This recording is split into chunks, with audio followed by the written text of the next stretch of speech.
welcome back to the Coaching Conclave 2022, when we are tapping into the true essence of coaching, when we are tapping into the true essence of life. And our today's guest is, ladies and gentlemen, is Pat Hadley.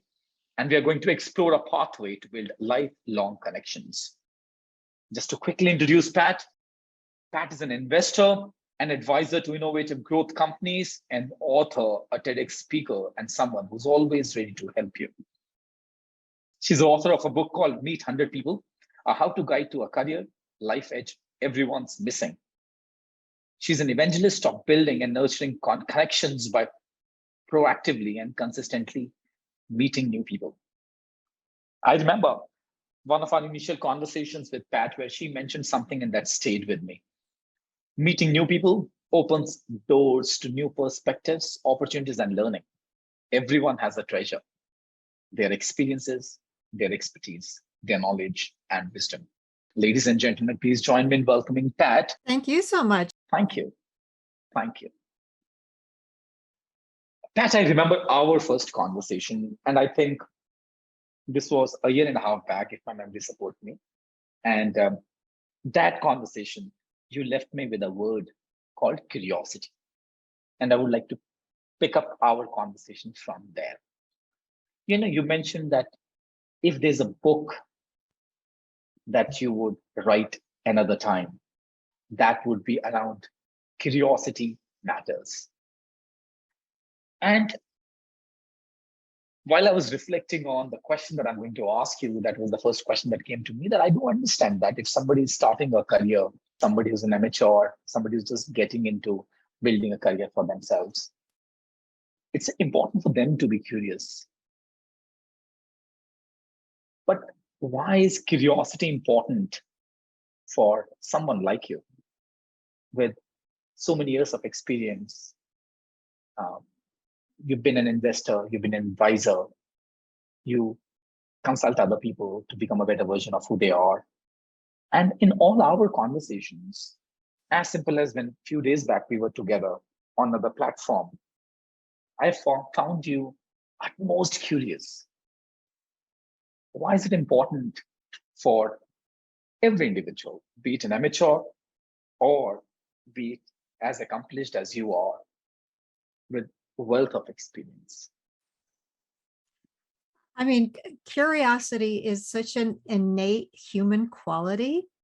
I think everybody's born with curiosity. Little children are endlessly curious and they're constantly learning. And I think in life, there are situations that help nurture and support that curiosity. And sometimes there are situations that might dampen that curiosity. And your basic question is, how can you still be curious when you're farther along in life? And the answer to that is, the more experienced you are, the more you see and the more you learn, the more you realize how much you don't know. And that actually fuels additional curiosity. So as I've gotten older, I have found that my curiosity has expanded as opposed to have been filled. And honestly, I think curiosity is life affirming. It makes you excited. I love learning about new things. I love reading books that open up new worlds to me. And I really do enjoy meeting people as a result of that, even though I would call myself more introverted by nature, much more reserved, certainly when I was younger. And so the skills that I've developed to build relationships and connections and to network with people were not innate to me. I was a little bit more shy. But what's changed the game completely over time is that I've learned that when I meet someone new, I indeed do find a treasure. And everybody does have some experience, some people they know, some kind of jewel within them that through conversation you can discover. And that's what makes it exciting. So my natural inhibitions overcome by my desire to learn and my curiosity. And honestly, that has not changed. That only has increased over time. Oh, I can see that. All these years that I've known you, it has only increased and grown to a level that where people love interacting with you. They love being a part of your life. You know, very interestingly, you spoke about introverts, and that was one of the questions that I genuinely wanted to understand from you, because there are people who are naturally good at connecting with others. They would be very proactive in reaching out to other people and make genuine connections. You know, making genuine connections is one thing, and then sustaining and making sure that both the parties involved, they grow as a result of their involvement and their presence in each other's life. And then there are people who are not naturally good at that. As you mentioned, that you have been an introvert, but at the same time, your curiosity to learn from others and your inclination to dig treasures from their lives has helped you to connect with them. You know, recently I came across this term called network natives, right? And so there are some natural network natives who will proactively go out. What do you think is the possible reason? Is it being introvert, extrovert? Is it the natural inclination, or what is that? I actually think some of it is just life experience, and some of it is a little bit innate. And I think it's interesting to look at young children as they develop into their teen years and young adults. Some people are more comfortable interacting with others. Some of it comes from a level of confidence. Perhaps it's birth order, structure. Usually the third, fourth, fifth child is much more outgoing than perhaps the first child or an only child. So there are some environmental factors which influence whether somebody is outgoing. But whether you have those skills or not, and usually it's those people who do not that need this encouragement, I fundamentally believe that this can be learned. That even if you are a little bit more shy, that you might be comfortable in environments where there are not a lot of people, you can learn how to talk to others, to connect with others, and to find the incredible benefits that come with that. And I think a lot of people think about networking and building relationships in a somewhat limited way. They think it's transactional. They think it's just self-serving. They think it's great to network when they need their first jobs. And I think that's very basic and somewhat limited view of the benefits. I very much think of networking as essential, as something that opens up new worlds for you, gives you perspective on life, gives you access to resources, is actually really life affirming and fun if approached the right way. And there are techniques for it. And one of the techniques is to start slow, start with people you know, practice, and then extend that and meet new people and say yes to opportunities. And I think, the one image that comes to a lot of people's minds is, okay, I'm going to a conference. And, for some people, that's incredibly intimidating. And honestly, it was for me too, early in my career, until I thought about it in a very different way. A lot of people think that, a conference is all about meeting as many people as you possibly can, collecting cards, and therein you've done a good job. And I have changed nothing after that. And nothing after that.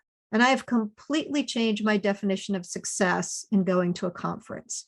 My definition of success is if you've met 1, 2, or 3 people that you've had a little bit more meaningful of a conversation with, that you actually do have some intention of following up with and continuing that conversation, or having a coffee, or seeing them at some point in life. That to me is real success. So it's not about volume, it's about quality. And it's about something that makes you feel comfortable. So when you attend a conference, in many cases, you sit next to people, usually someone that you don't know at all. That one-on-one conversation with somebody sitting right next to you and saying, hi, my name is this your first conference? What have you enjoyed about it so far?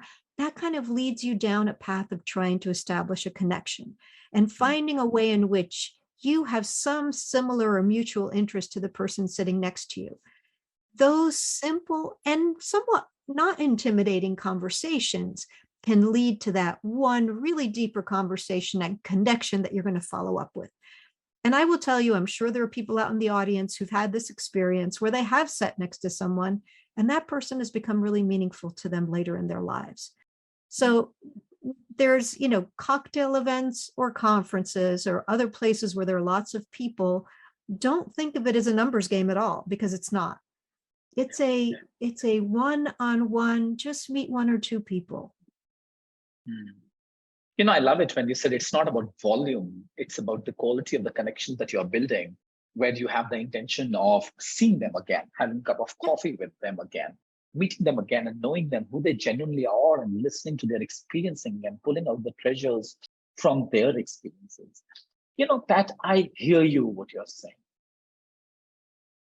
At the same time, one of the challenges that I personally experienced is there are people that I would love to meet, and getting an appointment from those people itself is a huge challenge. Now, what do you think are one or two ways that could assist us to get the foot in the door and have that initial conversation? Only then I'll be able to break the ice, and then I'll be able to break the bread. What's your views on that? I think that's an excellent question. And a lot of people face exactly that, that dilemma.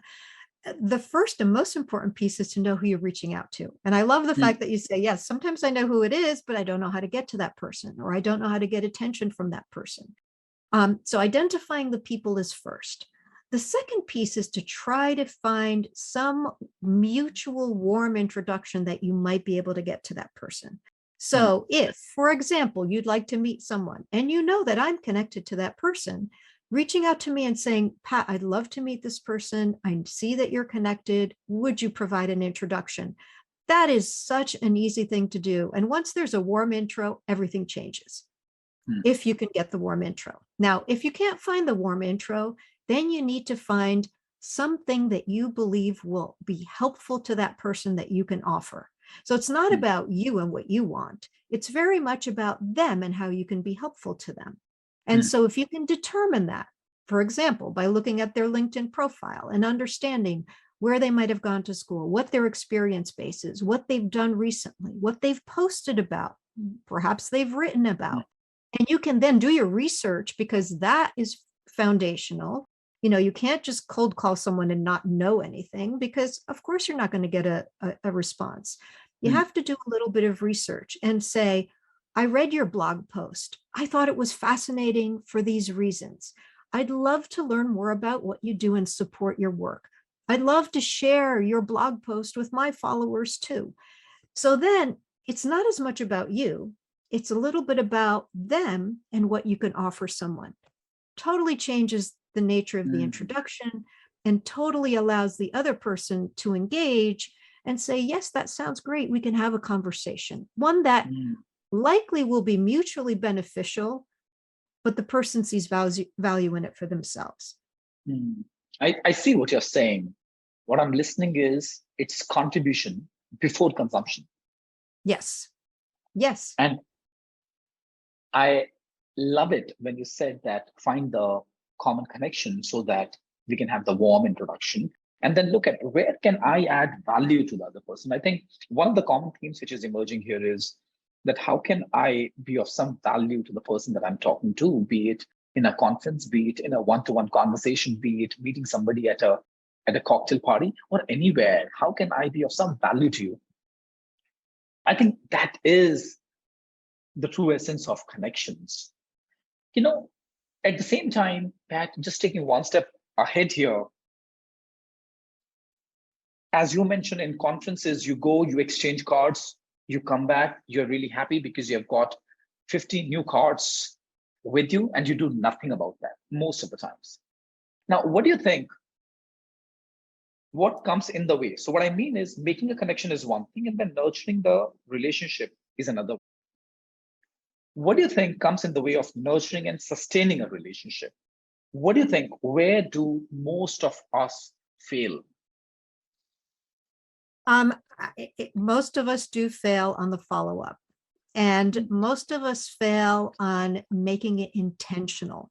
And honestly, this has happened to me too. I did gather, call it only 5 business cards, and I was super excited about those conversations. And I get back to my office, and all of a sudden, all my work descends upon me, and I don't make it a point to follow up.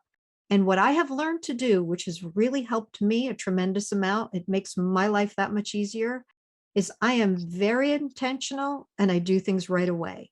Because if you take that stack of 5 cards and you put it on your desk and you don't do anything with it within the first 24 hours, nothing is going to get done. We have lost And it. yet you've lost it. It's like, throwing seeds out onto a field and then not watering it, not putting fertilizer on, having it be completely fallow. And instead, the smart thing to do is right away, when you've gotten those 5 cards, go back up to your room before you, retire for the evening, write 5 quick emails. And all they have to say was, it was truly a pleasure to meet you. I really enjoyed our conversation about X. I would love to stay in touch. Let's plan to talk in 2 weeks. When you're in New York City, let's have coffee, whatever it is. And then mark your calendar in 2 weeks, a month time, to send a quick follow-up note. And you've done it very simple, doesn't take very long at all. It is intentional, it's thoughtful, and think about how the person on the other end feels. They feel terrific. You followed up, you've done something. And in most cases, not all, and so don't have, 100% expectations on this. In most cases, people will send another note and say something else where it continues the conversation. And then after this has taken place and you go on in your life and do various things, and you're reading books or articles or magazines, or you learn about other conferences, or you meet someone that you think the person you met previously could really benefit from knowing, introduce them. Send the article. Send the information about the conference that you saw was so interesting that they thought might be interesting too. Follow up with the bits and pieces of life that you pick up along the way, and think about the various people that might be interested in that. And sometimes you have to stay top of mind to do it. I was at a dinner this past week. I saw a gentleman who I know and I've developed a relationship with. The next day I was meeting somebody else, and in my conversation with that person, I thought, I really need to connect these two. And I did. I checked with each of them to make sure, because I like to do that. And the one individual said, we have 85 common connections and we've never been connected. I so appreciate that Pat finally connected us so that we can have a conversation. It took me 2 seconds to do it. And yet I think I gave each of them a gift, and I'm positive they're going to have a wonderful conversation that will lead to other conversations. You have to think about it. You have to think outside of whatever's happening to you, who else could benefit? And honestly, it doesn't take long to make that happen. And people really appreciate that. Yeah. So 2 words which I'm picking up here. One is, it's a long-term game. So you have to be intentional in investing that game.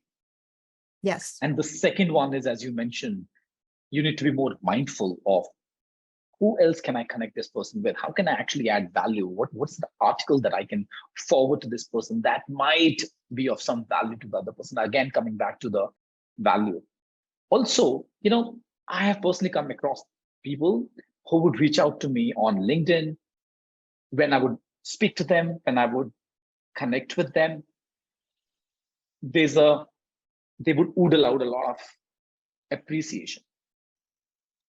Now, in my mind, I get confused. Is it the genuine appreciation or is it a flattery? How would you create a distinction? Which one is appreciation, genuine appreciation and respect for you? And which one is coming from a space of flattery, because that's very transactional. That's just to get out something from that person, right? So, right. I think that's a great question. I am perhaps somewhat optimistic in life, and I look for, I give people the benefit of the doubt. I actually do think human beings are incredibly good at sensing authenticity. And so when you have a vibe of, yes, I think this person really is genuine and I enjoy their company, you kind of know that. And sometimes when you're feeling, this is not quite right, you know that too. But I think you should trust your instincts on that And I look for authenticity because it's very important. And also, very essentially, you should practice that authenticity. You should be genuine too. And, you should try to be helpful to people. I think it's fine to compliment people. I think that's a really good thing to do. And I wouldn't compliment somebody on something that I didn't think was a good thing myself. And I think people can tell. So it's okay to do that, but be genuine and kind of watch out for that as people come to you too. And it becomes very clear if somebody really is trying to be kind and establish a relationship versus someone who is saying those things and immediately has an ask. And then you may deal with that in a different way. Thank you. I'm just wondering how to create a distinction in my mind. And as you mentioned the word intuition, I think that's where we all need to be more mindful of. We need to just go back to our own senses and look at where is the other person coming from. And something that you brought in, thank you for bringing that authenticity part, because when I'm being authentic, I know where I'm coming from. And when I'm being authentic, I know what I'm receiving as well. What do you think? What are the ways that could help you to become a person that others might want to connect with you? One is you would like to connect with others. So Right. so we spoke about the push factor. Now I'm talking about the pull factor. Who could Right. I be that would make people to connect with me? One is authenticity that I heard, definitely. What do you think? What are the other? I kind of think of it in this way. There are two ways to be the person that someone would like to spend time with and talk to. One is to be interested. So genuinely listen when someone talks, show curiosity, ask questions, but listen, listen to someone. People really do want to be heard. They want to be understood. And again, that has to come from a genuine place, because if you're rushed and you don't pay attention, if you're looking at your phone, if you're off to the next meeting, it's clear people see that. So being interested, I think, is really step one. And step two is to be interesting. So what do you bring to the table? What is the experience base, people expertise that you can add and that you have control over? I love to read. I love to read on a variety of different topics. And I think it's helpful to me because when I find somebody, I'm looking for where that mutual interest is. And I kind of ask questions to determine that. And when I find something that I'm genuinely also interested in, then we can go much deeper. Then I can follow up with other information. And I think that makes me interesting too. And, do things, go to that dinner, go to that event, go on a trip, travel. Traveling does make you interesting. It opens the world. And if you can talk to somebody about their travels or their hobbies or what they like to do in their free time, that's all fair game. And honestly, sometimes that's where the deepest connections happen. Sometimes it can happen talking about family, talking about either siblings or issues related to parents or sons and daughters, depending on the age of the individual. I have grown children, and children are a wonderful topic of conversation throughout that time. But helping elderly parents is another topic of conversation that a lot of people can relate to, and a lot of people go through that period. So kind of what you're going through in life is also a way to connect, to feel a little bit closer to somebody else and to their experience. Thank you for bringing that element. One philosophy talks about being interesting.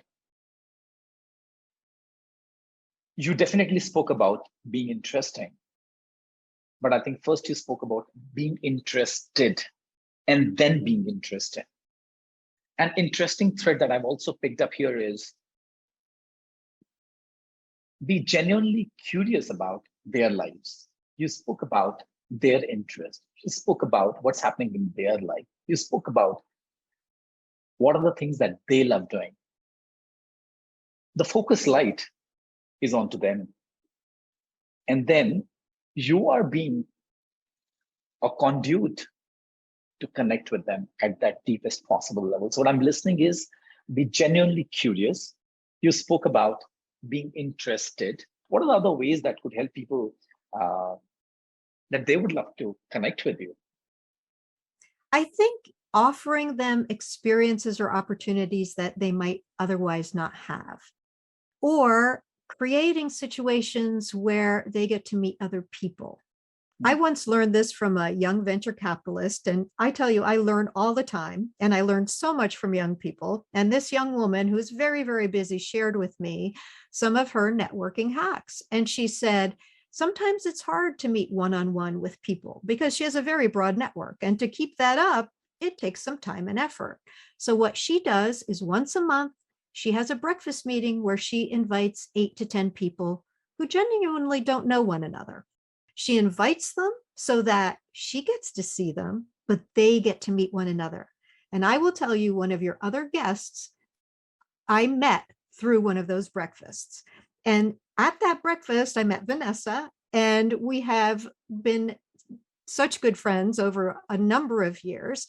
And it wouldn't have happened if it weren't for that breakfast run by this young venture capitalist. So create, and therefore that young woman is always close to my heart because she gave me the gift of Vanessa and through that event.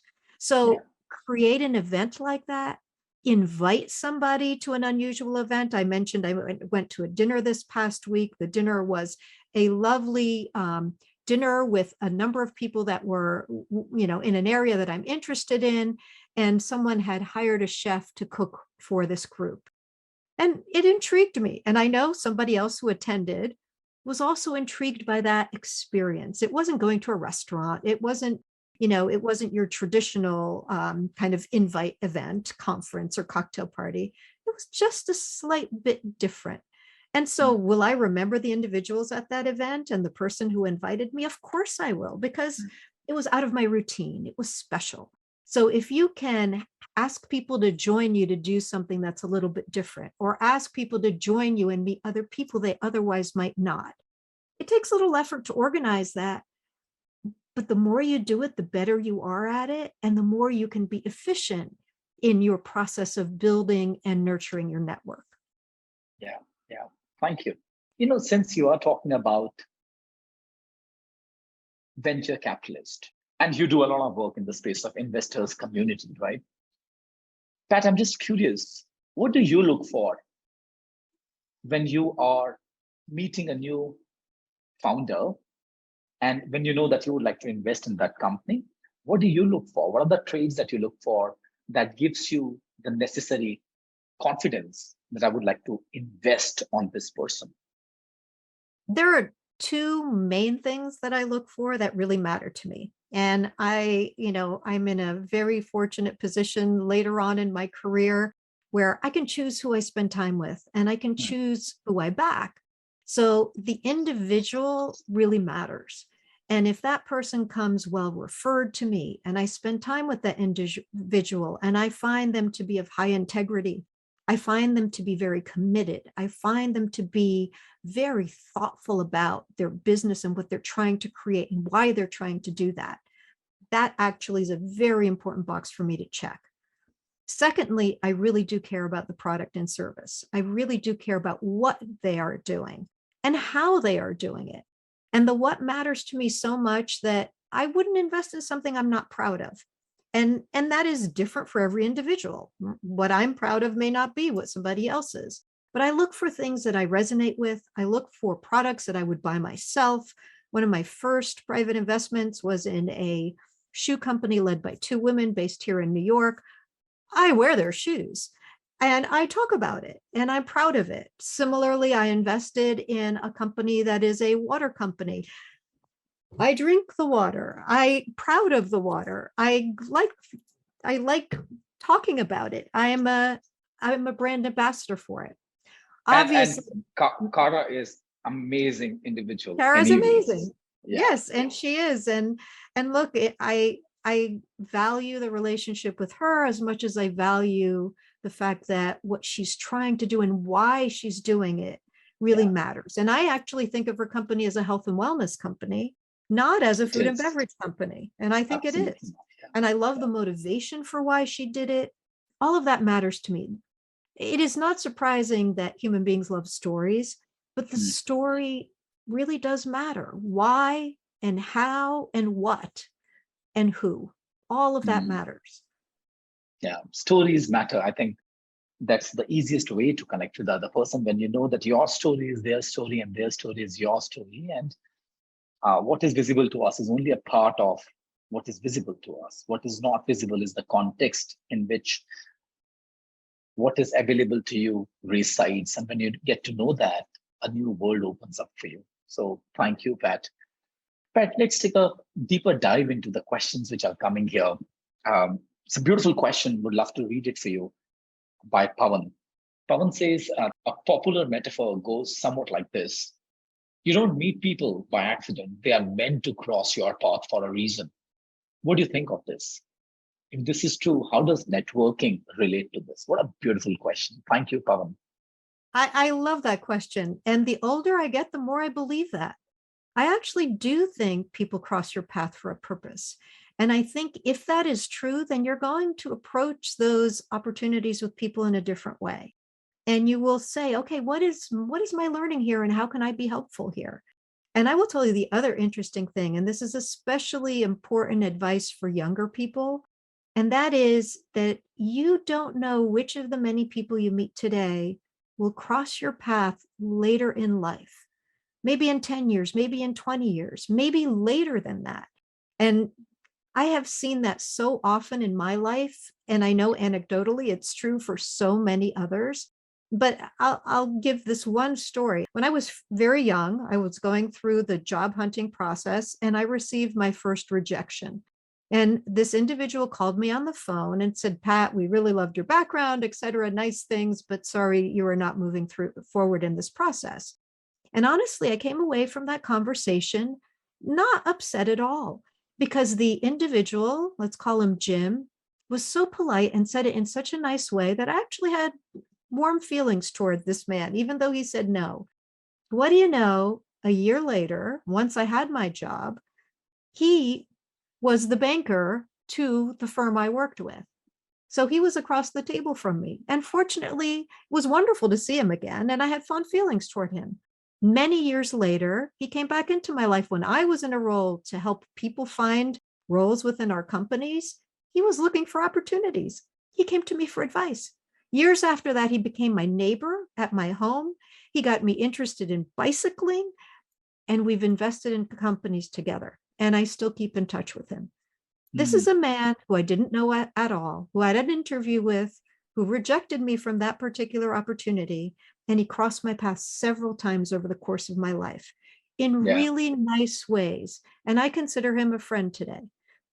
You never Yeah. know. So Yeah. if you're Yeah. the one saying no to someone, do it nicely. And if you're the one receiving it, think of it differently because you never know when you'll see this person again. He may be your customer. He may be your client. You never know. Yeah. Interestingly, you are bringing this analogy that are we are we meant to meet these people or is networking intentional? That's what we are talking about. Some time back, somebody asked me this question, Gaurav, how would you find the purpose of your life? And I did not have an answer. I took a deep sigh. That's a loud question. I think that's an existential question. Nobody has been able to decode it, even if there are so many books around that. So I reflected, I took a deeper dive within my own self so that my mind does not interfere to know my own truth and my own reality. And I said, Rumi says, what you are seeking is seeking you. And if that wisdom holds truth, if I am searching for my purpose, even purpose must be seeking for me. Now, the question is not that how would you find your purpose? The question is, where would you find that purpose? How would you know that you're moving in the right direction? And that's where when I started to reflect, I said, when you are meeting people in your life who are vibrating at the same level and the same frequency at which you are vibrating at. When you can speak the same language, when you meet, you experience ease, you experience lightness, you know that you're moving in the right direction. If not today, tomorrow, if not tomorrow, day after, I'm sure your purpose is going to meet you, because what you are seeking is seeking you. I absolutely agree with that. I think that's so true. And the one piece I would add to that is you have to place yourself in the path of opportunity. And I would advise that the way you place yourself in the path of opportunity is by Mm. meeting new people and by Mm. nurturing relationships, because it's the people that you meet, and sometimes the brand new people that you meet, that can open a door or a window or an opportunity that you might not have considered before. And similarly, you might be able to offer it to them too. So it's not going to happen in a closed door, necessarily in front of a computer, unless you're doing some kind of virtual networking, which I agree with. But it has to happen with your effort. It has to happen with some Yeah. kind of action. It has to be Mm. intentional on your part. You have to be in the path of those opportunities for those opportunities to find you. And Mm. meeting people, many of your listeners are coaches. Those coaches should be encouraging their clients to meet new people, to help them grow and learn and seek new opportunities. And coaches meet one another because you're learning from one another. Yeah. Pat, as I'm just listening to you, a question is coming. Now, here I'm being intentional to build new connections and to grow along with them. Now, what do you think? Where does connection, networking on one hand, and being respectful of each other's boundaries and bandwidth, where do these two things coexist? I think that's a good question.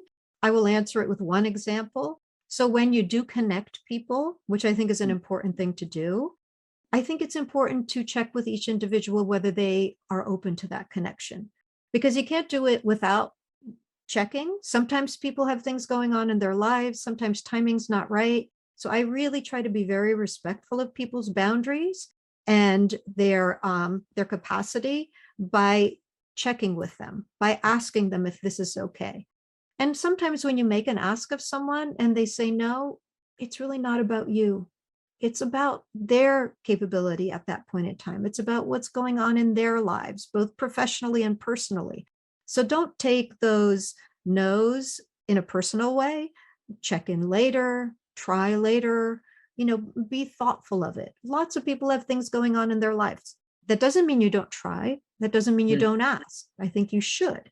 I think Mm. if you don't ask, you don't get. It's a very simple, uh, uh, way to think about life. Yeah. You should make the ask, but then understand that, you know what, sometimes timing's not right. Something's Mm. going on. I'm having a child, my parent is sick. There are lots of life things that happen, and it could be later. Yeah. Yeah. Life happens. Life Life happens. does. And yeah. So just a last question, Pat, what's your understanding? What is the true essence of life? I think that's a good question, and I do contemplate it myself. I think the older I get, the more I believe that the purpose of life is to learn and to help others learn. Mm. Purpose of life is really, life throws things at you, and through that process, shapes you, shapes your thinking, hopefully shapes you for the better, makes you stronger. And hopefully you can share some of that strength and knowledge and kindness Mm. with other people to help their journey. Mm. Thank you. Thank you so much. Because the more I interact with people, the more I realize that how the essence of life is coming back to basics, be it, as you mentioned, learn. Somebody would say live, somebody else would say love. And as you mentioned, be kind to each other. It's high time that we need to go back to basics. And it's time to be kind. Thank you so much, Pat. Such an honor having you here. Just loved our conversation. as I've always loved our conversations. So, shukran. Thank you. Thank you so much. This is a wonderful opportunity. Congratulations on running this marathon. This is incredible. I'm very excited for you and I wish you all the best. And we will continue our conversations going forward. Looking forward.